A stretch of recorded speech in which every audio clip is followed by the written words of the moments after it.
just enjoy being single, and other painful dating advice. If people are telling you to just enjoy being single and you're mad about it, let's chat. What's up, dudes? I'm Sarah, and I'm here to deconstruct your terrible dating advice and help you see your world and yourself from a different perspective. Now, saying let's just enjoy being single, what's the problem? Look, they're not wrong, but it's understandable that you want to punch them in the face. See, I get it. I totally get it, and they don't get it. You can enjoy being single if you don't feel worthless without someone loving you. When you're in a secure relationship, of course you can think that being single could be a good thing. They don't have this gaping wound that is, am I a valuable person? Will I be able to find someone who will love me? It's like trying to enjoy a movie while you're bleeding out. There's a much more pressing issue at hand, and it feels like it's threatening your survival.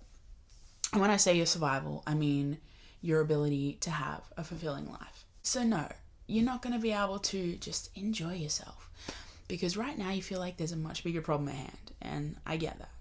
You're only going to be able to enjoy being single if you stop associating it with being unlovable, unworthy, not there yet, or like you have some incomplete task that you need to handle. And yeah, sure, you eventually want to be happy in a happy, long-term committed relationship. But you could be closer to that than the friend who's telling you this advice, who's currently spending her weekends following around some dude who doesn't prioritize her. Your ability to be in a healthy relationship isn't really that closely linked to whether you're in a relationship right now. You've got friends who are in relationships that actually fucking suck. And you probably also have single friends who you really admire, who know their worth, who know what their needs are, and who know what they're looking for. The trick here isn't to just enjoy being single. Go out and have fun already. I mean, I wish I could, but I'm like stuck here with this guy. It's to disconnect being in a relationship from your ability to be in a healthy relationship. And the ability to be in a healthy relationship is a constant evolution. And I truly believe the biggest part of this evolution is knowing who you are. Being single allows you to do the things that you can't always do when you're in a relationship. And I don't just mean sucking some other dude's dick. Being able to focus on you, being able to spend your Sunday afternoon reading a book and not having automatically fallen into a movie marathon with your partner because it feels good. And there's no shame in that. But you can't say that there's no harm in that, in staying with people who aren't meant for you. Continuing to date people who aren't meant for you doesn't help you lead your dream life. The way I see it, it's an opportunity to review what you want and work on how you show up to a relationship differently next time. And when you're single, there's no guilt that you might be leading someone on.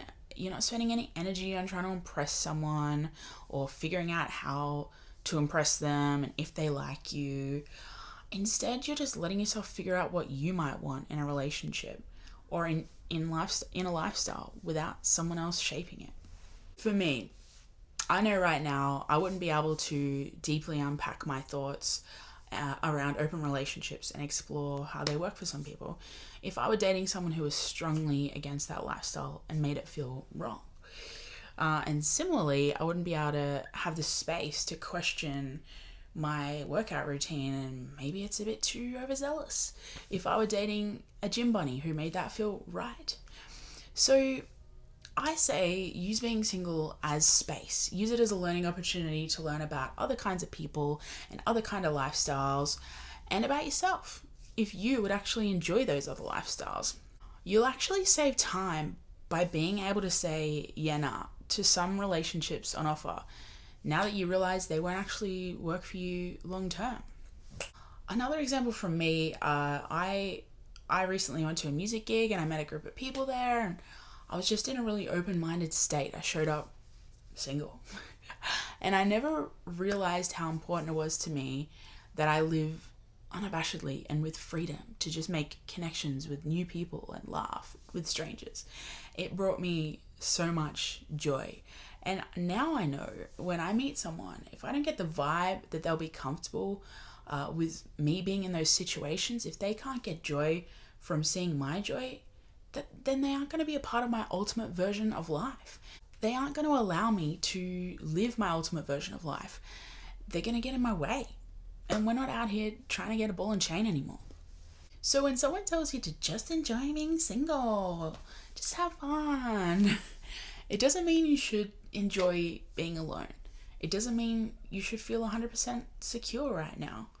And it doesn't mean you shouldn't envy your friends who are in relationships. But please try and see this as an opportunity to get clarity and growth before you enter into another relationship. You want to look back and feel like you made the right decisions because you were sure enough of who you are and what you wanted. And I mean, sure, go suck some dick too. Like, why not have some fun?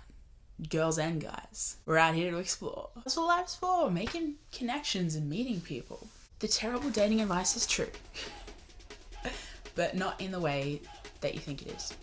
Sometimes the people telling you this are the ones that need to hear it the most. They're not enjoying their relationship because they're not being true to themselves.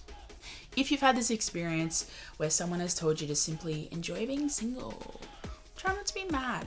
To them, it's pretty simple. But chuck your experiences in the comments and let me know the other terrible dating advice you've had so we can have a chat about that too. Out.